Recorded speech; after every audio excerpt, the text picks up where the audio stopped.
vamos a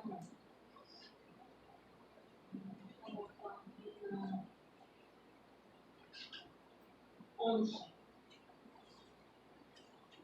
12 y 13 en tibetano, y después vamos a hacer la 14 y siguiente en español. Y ahí vamos a terminar con eso.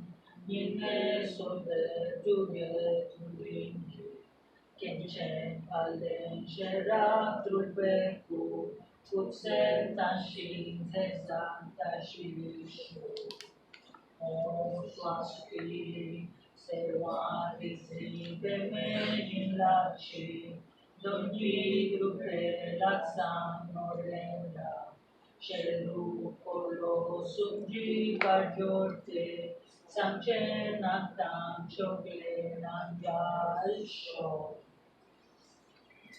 Que por este mérito todos obtengan omnipotencia, que éste pueda vencer al enemigo la maldad, que pueda liberar a todos los seres de las ondas tormentosas, del nacimiento, vejez, enfermedad y muerte del océano del samsara. Que la única fuente de beneficio y de felicidad, las enseñanzas del Buda, perduren por largo tiempo, y que la bandera de la victoria de la vida de los nobles, los portadores de las enseñanzas, permanezca firme. Que todos los templos y monasterios, todas las lecturas y recitaciones del Dharma prosperen.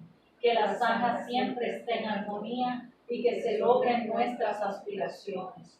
El único remedio para el sufrimiento de los seres conscientes, la fuente de todo gozo, es la enseñanza.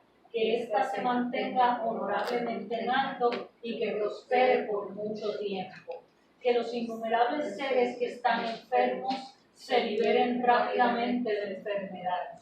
Que las aflicciones de los seres conscientes nunca surjan otra vez. Que todos los seres conscientes estén llenos de alegría. Que cesen para siempre todos los nacimientos en los reinos inferiores. Que las aspiraciones de todos los bodhisattvas en todos los bhumis tengan fruto rápidamente.